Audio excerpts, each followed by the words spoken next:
Tiga. Assalamualaikum Bu Ika. Terima kasih sudah hadir di sini. Gimana Bu? Sehat Bu? Ya. Alhamdulillah. Gimana Pak Sabdian sekeluarga sehat? Sehat. Gimana? Nulis apa sekarang? Ya, masih tetap menulis, masih tetap bersama teman-teman, satu komunitas dan komunitas lain, karena di era daring ini kan justru banyak komunitas di WhatsApp itu loh Pak. Jadi kita bisa saling sharing dan tetap menulis saja. Ada pengaruhnya nggak Bu COVID dengan produktivitas Bu Ika? Atau malah semakin meningkat? Gitu. Awalnya mungkin sempat kebingungan juga ya. Ini mau ngapain gitu kan, karena eranya jadi berubah gitu, budayanya jadi berubah, yang tadinya bisa tatap muka, bisa kemana-mana, bisa misalnya ada pertemuan di hotel, di luar daerah dan sebagainya. Nah sekarang mau tidak mau harus secara virtual, tapi semakin ke sini ya kita enjoy, semakin menikmati aja apa yang ada, dan menurut saya justru positifnya banyak Pak, karena ada teman atau ya mungkin guru binaan gitu yang awalnya belum berani menulis, nah karena kita lewat daring itu justru menjadi sesuatu yang baru, dan ayo kita tulis, kita sharing bersama, dan dia itu berani menulis dan akhirnya menjadi sebuah buku, sebuah karya begitu. Oke. Kalau berarti kuncinya tadi adaptasi ya Bu. Kalau bisa beradaptasi berarti walaupun ada COVID ini ya produktivitas jalan terus ya Bu ya. Tetap tinggi ya Bu ya. Ya dengar-dengar Bu Ika itu ya, bukunya sudah 60-an ya. Benar nggak Bu itu? Saya dengar seperti itu Bu. Iya, alhamdulillah Bapak.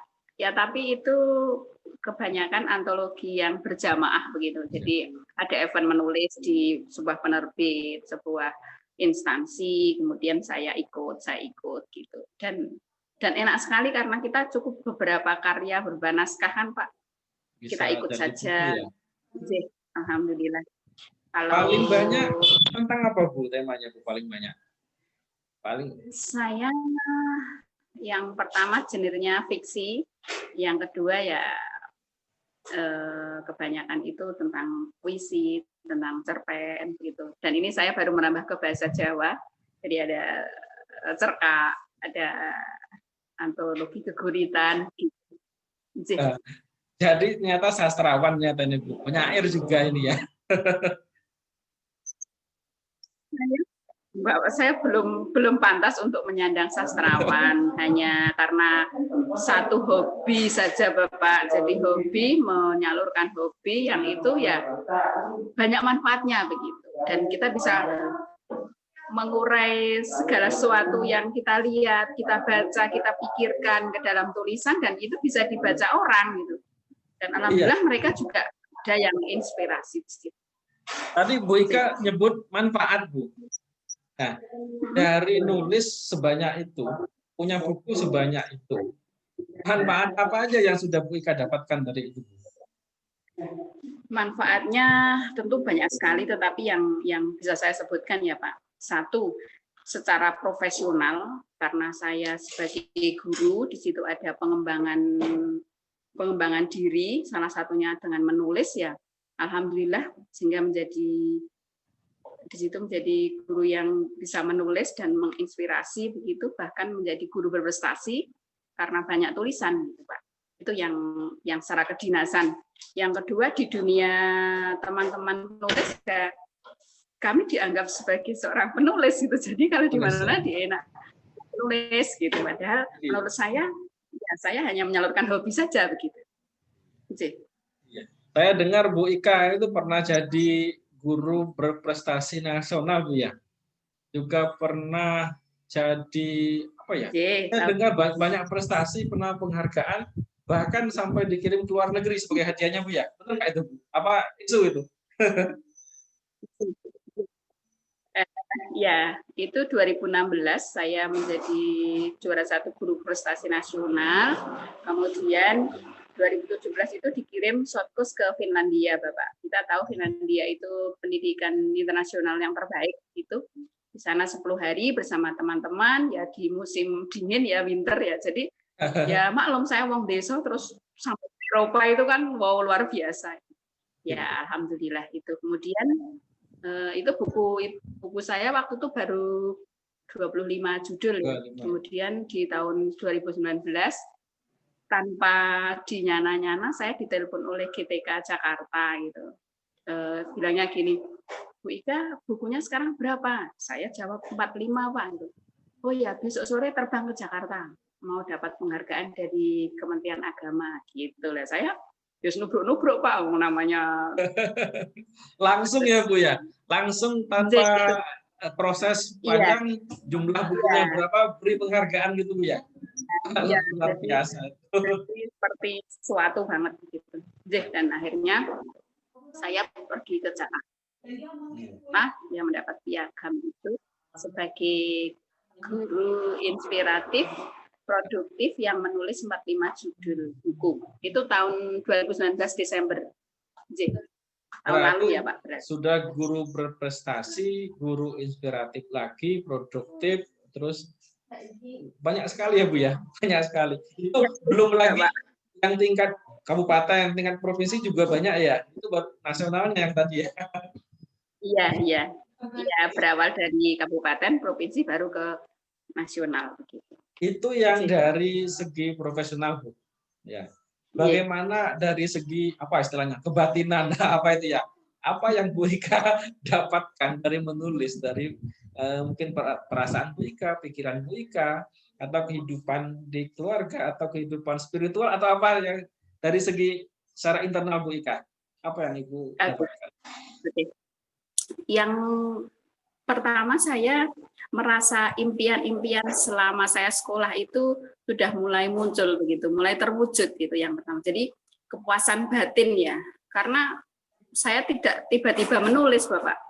Jadi orang bertanya, kok bisa ya? Waktunya kapan untuk menulis dan bla bla bla bla. Saya kan ya ikut organisasi ini itu, jadi sekretaris ini itu, tapi kok bisa menulisnya? Saya bilang dulu memang dari kecil saya dari SD itu sebelum ada model ketik dan sebagainya saya sudah nulis saya bilang di daun-daun lontar gitu ya, di kertas-kertas itu. Nah kemudian ya Pak semakin kesini tinggal saya salin di laptop gitu. Nah luar biasa, makanya bisa 1 tahun itu menerbitkan 2-3 buku karena memang bahannya sudah ada, tinggal diedit, tinggal istilahnya dibijak sama guru senior dan sebagainya.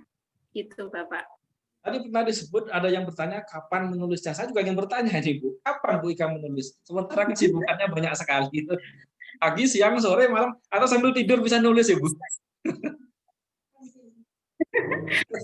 Pak, setiap ada diksi atau kata-kata yang ingin saya tulis itu segera saya tulis saja. Oh langsung. Mungkin di kertas, bahkan mungkin kalau nggak bawa HP ya sekarang kan HP ya, jadi di catatan di footnote itu kan banyak sekali, mudah sekarang. Kalau nggak dulu ya ada di kertas di telapak tangan. Soalnya kalau nggak lupa gitu. Iya. Kalau nggak ditulis itu nanti telapak tangan sendiri atau telapak tangan teman juga Bu? Nggak sendiri ya? Ya sendiri lah. Kalau telapak tangannya penuh kan. Ya telapak tangan sendiri itu kan kalau pas nggak bawa apa-apa gitu. Ini tips menarik dari Bu Ika. Ternyata kalau punya ide itu harus segera ditulis Bu ya. Harus segera ditulis biar nggak lupa ya. Kadang-kadang kita sedang makan itu punya ide. Nanti rencana akan ditulis.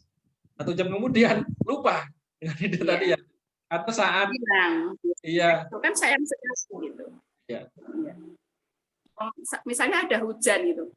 Saya kan termasuk perempuan pecinta hujan. Ada hujan itu kita timbul sesuatu yang kita tulis. Terus kita nggak menulis ya kita lupa kan. Padahal waktu itu kita temukan mungkin di dalam pagi sepi gitu kan. Jadi rintik hujan itu membuat kerinduan hati ya, misalnya kayak gitu kan, nggak bisa kita tuliskan. Emang kabarnya katanya Lupa. para pencinta hujan itu memang romantis, katanya orangnya. Kayaknya ya, betul. Bu Ika romantis nggak ini? Saya beberapa kali baca itu Saya kira sepertinya ya, Bu ya. Sepertinya ya, Bu. iya. Sepertinya ya. Bisa jadi. Puisi-puisinya itu, Bu ya. Tapi saya ya lugu apa adanya. Apa? Kalau lugu itu nanti asli, Bu. Memang apa adanya, orisinal, Bu ya. Ya, Bu Ika. Mungkin begini, Bu. Ada sedikit pesan kepada teman-teman yang pengen menulis, tapi nggak jadi-jadi. Itu yang pertama. Yang kedua, pengen nulis, tapi merasa nggak punya ide. Ada dua itu. Yang pertama yang pengen nulis nggak jadi-jadi. Yang kedua pengen nulis merasa nggak punya ide. Pesannya apa, Bu? Kalau saya menulis dan jangan berhenti. Kalau memang merasa cuntel gitu bahasa Jawanya ya, berhenti sampai sini, ya konsultasi kepada teman yang dianggap lebih mampu, mungkin lebih banyak pengalaman. Gitu. Saya tidak melulu sendiri, Pak. Saya sendiri kalau misalnya cuntel begitu, atau ini kok idenya kok terputus sampai di sini ya, ya saya konsultasi sama guru saya, sama teman senior. Nah nanti dari wawancara, dari omong-omong itu kan, insya Allah akan terbuka jalan. Jadi kalau hanya dipikirkan sendiri, mandek gitu ya. Nah kalau orang mahasiswa kan nggak konsultasi sama dosennya jadi mandek kan Pak, karena dia mungkin malas nemui dosennya, sulit ditemui dan sebagainya, akhirnya jadi mandek. Sama dengan kita. Bu Ika, terima kasih, menarik sekali. Masih banyak yang ingin saya tanyakan, ya. Nanti kalau saya tanyakan sekarang semua, nanti kan besok nggak ada lagi yang lain, gitu Bu ya. Lagi pula saya nggak sanggup bertanya semuanya, ada banyak sekali pengalaman Bu Ika. Lain kali mungkin kita tanya lagi, kita sambung lagi dengan yang berikutnya. Terima kasih Bu Ika, semoga sehat terus, produktif terus. Kami tunggu terus karya-karya Bu Ika. Terima kasih Bu. Amin, sama-sama Mas Abjan. Assalamualaikum. Waalaikumsalam.